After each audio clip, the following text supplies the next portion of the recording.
Prosecutor Wojciech Szczesniak, who has been in charge of the Szczecin prosecutor's office for the past 2 weeks, has withdrawn the motion to lift the immunity of Senator Tomasz Grodzki. Here is an excerpt from the justification. Cannot be considered that the version of events involving Mr. Tomasz Grodzki presented in the motion for the waiver of parliamentary immunity, fulfilling the elements of crimes of public prosecution, was the only correct and legitimate version. It is noteworthy that Wojciech Szczesniak was nominated by neo-prosecutor Jacek Bilewicz, appointed by Minister of Justice Adam Bodnar as acting national prosecutor. The decision is curious in that it whitewashes suspicions only against Senator Tomasz Grodzki, but not against the other suspects in the case. The prosecutor's office first requested that the immunity of the then Senate Speaker Tomasz Grodzki be lifted to bring charges against him 3 years ago. As we can see, to this day it has not been done. Grodzki has continued to hide from justice behind his immunity.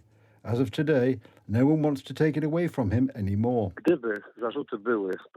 If the charges were serious and if there was a vote to lift immunity, I would vote in favour because I believe that Speaker Grodzki would have nothing to fear. It is interesting what Senator Tiskiewicz says, because when the motion to lift Grodzki's immunity was put to the vote less than 2 years ago, he joined the Civic Coalition senators and voted against it. Immunity was written into the Constitution to protect people doing public activities from charges by someone who might be suspected of impartiality, so that they may freely exercise their mandate. The suspicions against Tomasz Grodzki are just the tip of the iceberg. His colleagues from the Transplantation Assistance Foundation, Juliusz P., Bartosz K. and Krzysztof K. have been charged with the crime of money laundering. It was established that payments from 217 patients totaling more than 2,300,000 zloty were accepted. The originator and initiator of the method of accepting the payments was said to be the then director of the specialized hospital in Szczecin-Zdunowo, Professor Tomasz Grodzki. Z powszechnej wiedzy, z przestrzeni medialnej. We know from common knowledge, from the media space, we have information that indicates that there are very strong grounds for such proceedings to take place against Mr. Speaker Grodzki, where we have serious allegations of a crime of a corrupt nature. Poważne zarzuty o przestępstwa o charakterze korupcyjnym. It is apparent that the so-called Newman principle still applies. As long as you are on the civic platform, you will be defended like independence. Gdyby stanął przed Wysokim Sądem, gdyby mógł przedstawić swoją... If he had stood before the High Court, if he had been able to present his version of events, we would have had a sense that justice, or the justice system, would have worked. Sprawiedliwość, czy system i wymiar sprawiedliwości. Oto były te wybory, żeby... This is what the elections were for, so that the politicians of the civic platform could take advantage of a situation in which they are not asked unnecessary questions. Niepotrzebnych pytań. And if someone has the courage to ask questions and describe the accounts of witnesses to alleged crimes, then Tomasz Grodzki sues them. The trouble is that they take place behind closed doors, and the senator does not allow media coverage. Bardzo wielu kolegów pana Grodzkiego. Very many of Mr. Grodzki's colleagues from his hospital have charges and are accused of very serious crimes in the case of the criminal organization allegedly headed by Speaker Grodzki. The remaining suspects face sentences of up to 10 years in prison. This raises the question of whether the new leadership of the prosecutor's office will also drop these charges against the 30 suspects in the case. Łukasz Muda, TV Republika. Poland's Prime Minister said on Thursday the Polish and Ukrainian governments would meet in Warsaw on the 28th of March, but did not accept a request by Ukraine's president for urgent talks on border blockades by Polish farmers. President Volodymyr Zelensky had called on Wednesday for Polish Prime Minister Donald Tusk, Polish President Andrzej Duda and European Union officials to come to the Ukraine-Polish border to discuss the protests by farmers angered by what they say is unfair competition from Ukraine. Zelensky made clear he wanted talks before Saturday's second anniversary of Russia's invasion of Ukraine.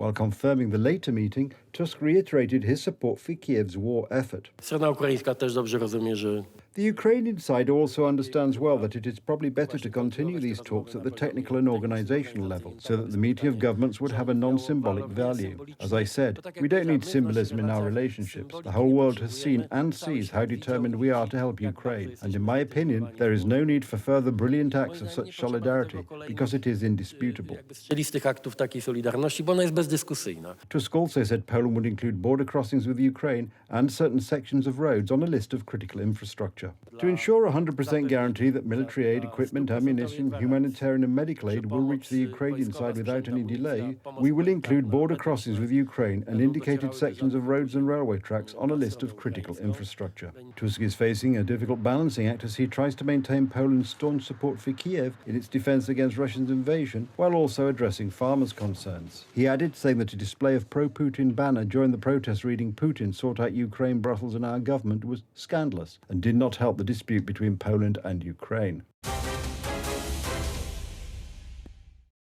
Israeli bombs on Rafah flattened a mosque and destroyed homes in what residents called one of their worst nights yet, while the Hamas chief was in Cairo for talks that Gazans hope could bring a truce in time to head off a full-blown assault on the city. The Al Farouk mosque in the centre of Rafah was flattened into slabs of concrete, and the facades of adjacent buildings blasted away. Authorities said 4 houses had been struck in the south of the city and 3 in the centre. Residents said the bombing was the heaviest since an Israeli raid on the city 10 days ago that freed 2 hostages and killed scores of civilians. تم بالأمس ليلا في حدود الساعة 2. Last night, around 2:10 a.m., Al Farouk Mosque in the Al Shabora camp in Rafah was targeted. A lot of buildings and houses were destroyed in this crowded camp, and most of these houses are old. They were all damaged. This mosque, which many worshippers used to go to, was hit. We are calling on the world that claims to adopt humanity, human rights, children and women's rights, to interfere immediately to stop this extermination that our people are facing. وقصف هذا المسجد الذي يعمه الكثير من المصلين. من 300 مسجد في القطاع تم هدفها. As you can see, the Israeli occupation hit a mosque, which is a religious institution. It's not a place for the resistance, nor a workshop or anything. It's a place of worship.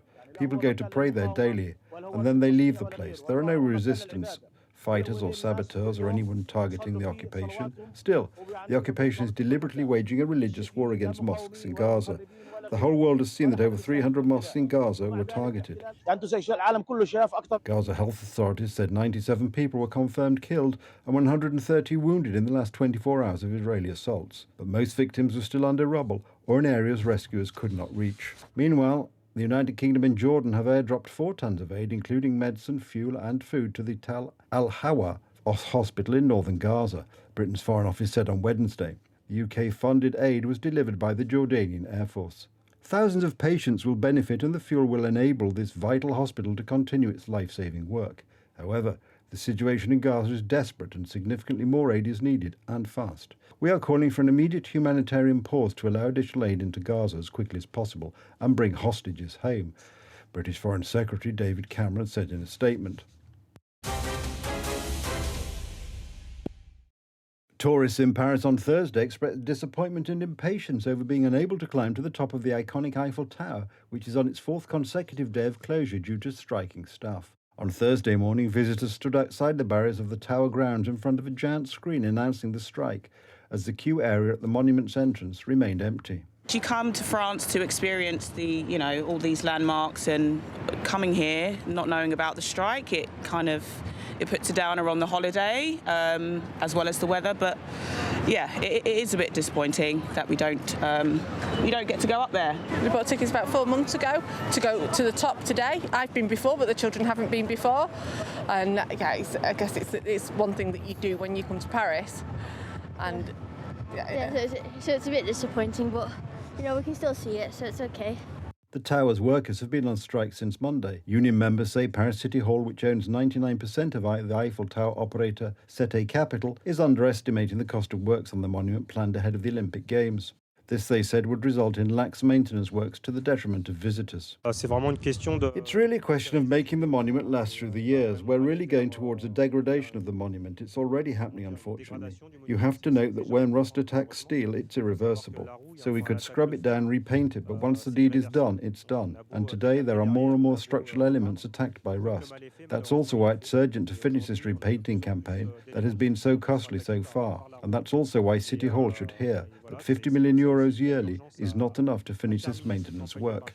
Unions have not indicated when they will end the strike action. The Eiffel Tower, one of the most visited monuments in the French capital and in the world, welcomes around 6 million visitors every year.